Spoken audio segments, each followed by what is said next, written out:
What is going on, warriors of Tamaris? Back again with another Call of Dragons video. In today's episode, we're gonna find out whether you should build yourself a frost bear or not. I managed to buy the end of season skills as shown here on the screen. No more speculation, guys.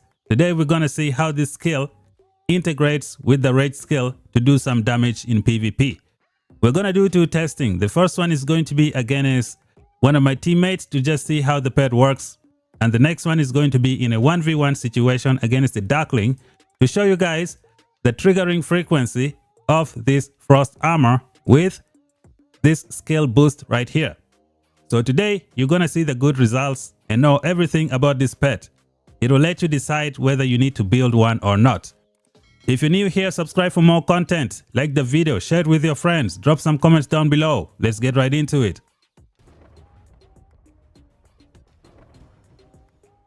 Alright, warriors of Tamaris, the frost bear is in the house and I have got it to a good level with the end of season skill.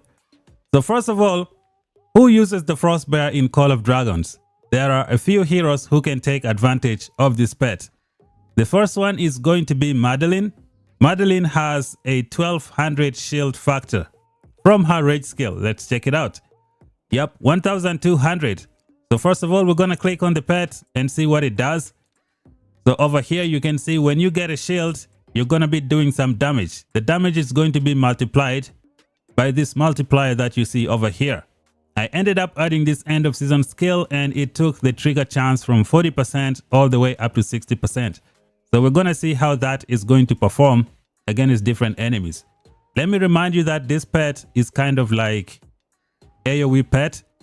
Even if you get blocked, anyone who touches you when this shield is active and the skill is triggered is going to take damage, regardless of whether they are fighting you in melee combat or long distance. So this is one of the reasons I like this pet. Now, just to make things clear, you don't really need this pet. You can build a venomous lizard and you are good to go. But if you want something extra, this pet is going to be very useful. I personally have zero regrets for getting this skill. The pet is excellent. So the next hero that can use this pet in the game is going to be this hero right here, Thea. Thea has a shield factor of 1000. She can take advantage of this pet. And then we have another hero that can use the pet as well, and that's going to be Danfell. Now Danfell has a smaller shield, but his shield is small because he does damage from his rage skill. So my main plan is to use this pet on Danfell with Mogro, because a lot of the times when you fight with Danfell and Mogro, they are going to be blocked in open field PvP. So this pet is going to be doing some good damage when you have it on the Danfell. Another good thing is that this pet is better than the venomous lizard in a 1v1 situation. With the venomous lizard, you are going to suffer if you're fighting someone in a 1v1 situation, because the trigger chance is only 12%. But with this pet, you have all the way up to 60% trigger chance. So when you're fighting 1v1, it's going to be excellent. We're going to test it out today. See how many times you can trigger this pet in a 1v1 situation. Okay, curious warriors of Tamaris, before we get this party started, let me show you guys the pet real quick, just to see what I did. So when I fought with this pet, I only had endurance of 243, which means the pet was only active for 5 seconds. As shown over here, my intense frost armor is only level 0. So it is not strong enough to give me that extra 1 second, which I think is going to be crucial. So now I have two options. Option 1 is to upgrade this thing to 1 star. So let's see, when we go skill upgrade, it's gonna be expensive. It's gonna cost me like over 2,200 exchange coins, which I don't really want to do right now. I also have another option, which is option B. Option B would be to take this thing to 250 by using pet fruits. And then I just leave this thing here at at 0 stars. And the problem is solved. And I think I'm gonna do that. Should I take it to 1 star talent? To 1 star skill, or I use pet fruits? I don't see myself regenerating this pet again. So let's do this, guys. We're gonna put some pet fruits, push it to 250. As you can see here, I need 250 to get extra 1 second. So when I did my testing, I didn't have this extra 1 second. I could have gotten more damage. So let's do this. I'm going to push this to 250 with the pet fruit. So we go with hit, endurance. What do I need? I need this amber fruit. Here I have like 7 amber fruits, so we're good to go. We're going to go feed. 244, 245, 246, 247, 248, 249, 250. Excellent. So now this pet is going to be active for 6 seconds. Let's find out. We click over here, you can see 5 plus 1 seconds. So that is good enough for now. The first test that I'm going to show you guys is going to be the PvP test that I did against one of my teammates. I'm going to be putting the video towards the end of this clip, like you can see how the pet was triggering all the damage. For now, we're going to go straight to the war report and I show you guys what the report looks like. Okay, so we click on this thing over here. We go over here to the mail. We go to the saved mail. I made sure I saved it. So here it is. We got 17,000 merits. I was using Madeline and Garwood. And by the way, the pet skill was only active for 5 seconds, not 6 seconds. So we're going to see the damage that it dealt. Now, I'm really happy with this pet. I have 0 regrets for buying the end of season skills. So let us see. I let my teammate hit me with 5 marches. He had 2 infantry and then 3 range units. So this is the first report right here. We're going to click on the statistics and you can see the damage over here. This is some crazy damage, guys. Look at this. 9.5k damage. Even doing better than this Frederick right here. But first of all, I need to show you guys something. We're going to go over here. My dragon scale armor is only level 3. So this thing is going to take the frost bear to the next level. So we go over here. My dragon scale armor only level 3, doing 3,300 shield factor. I cannot wait to get it to 4,500 shield factor. So let's get back to the war report. Just trying to clarify some stuff and give you guys a better context of what went down. So we're going to go here. This was the first report. So we hit warped skills. We collapsed this thing. As you can see, this frost bear did 8,200 damage. It outperformed this Shadow Frederick. This one only did 3.9k. This one 8.2k. Now imagine if I had a 4,500 shield factor dragon scale armor. Remember, my dragon scale armor was only 3 stars, 3 levels. So this is pretty good, guys. I think this pet is amazing. The pet is brilliant. So let's click on the battle log. We see what happened.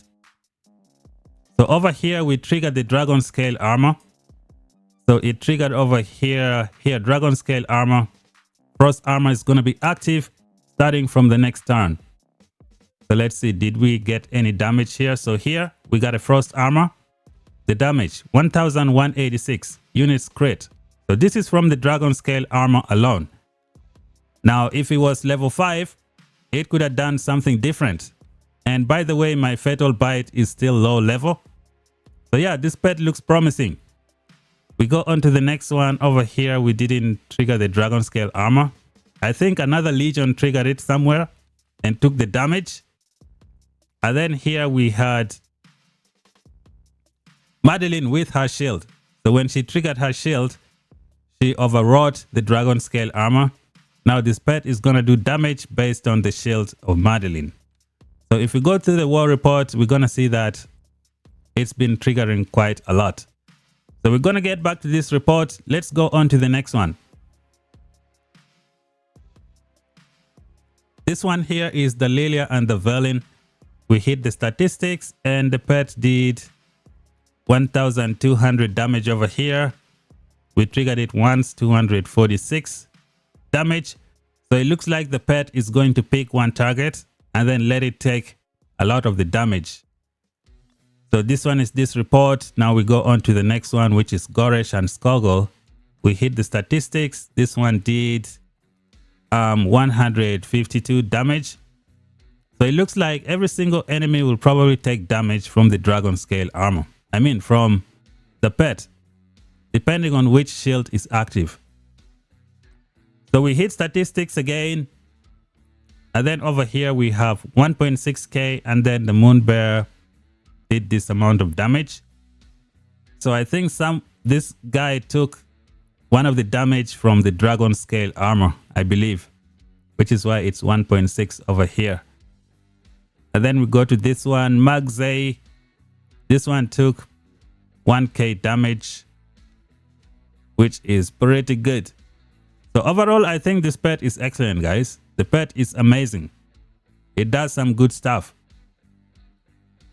Just another reminder, this pet was only active for 5 seconds. As I just showed you guys, I only made it 6 seconds a few seconds ago. When I use pet fruits to push, the shield factor to go for 6 seconds. So when we go back to this first war report, okay, we got a glitch here.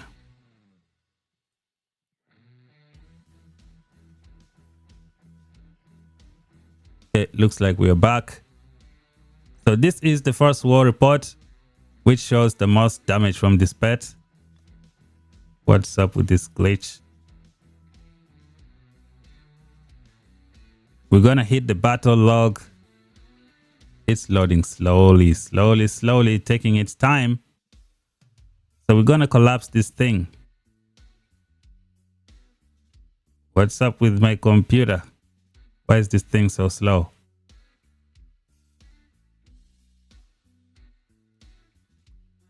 So yeah, this pet is gonna trigger a lot. So this was when the dragon scale armor was active. So the thing is, it was only active for maybe 2 or 3 seconds because Madeline came in and brought her shield. But you know, if you want to be spamming this pet against other enemies, like you can bring the dragon scale armor only, put it on one of your legions, and then go out in the field. Sometimes when you're targeted by more than 100 people, you don't last longer than 10 seconds. So this would be a good way to use the dragon scale armor shield with this pet. Just go in there, do as much damage as possible before you die. And the good thing is this pet, if you take it to 3-star talent, you might be able to do like 5,000 damage each second. So this is gonna be a good thing, guys. So Blessed Blade, Frost Armor, this is turn number 12. Let's see. Was it triggered here? We go to the next turn. Yeah, looks like another legion was taking the damage.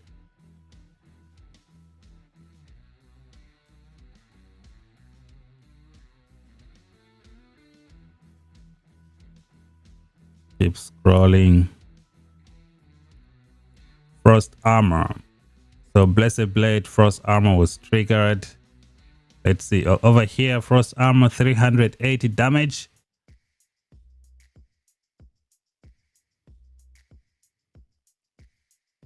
Here, Frost Armor, 360 damage.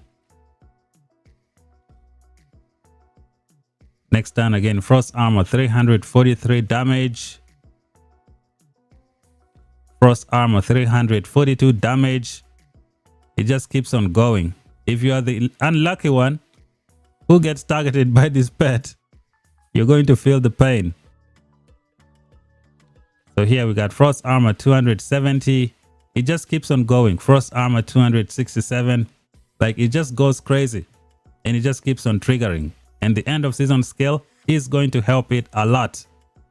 We're going to do one more test where we see the triggering frequency of this pet in a 1v1 situation. So let us do this. Multi-create. Remove all of these guys. We're going to switch this and put my Frost Bear. We're going to see how this thing performs. Or should I put it on Danfell? Yep, let me put it on Danfell. Danfell and Mogro, because they can do some skill damage. We don't want to be fighting that Darkling for a long time. Danfell has a shield. So the main goal is to see the triggering frequency with the help of this end of season skill. So let's get it.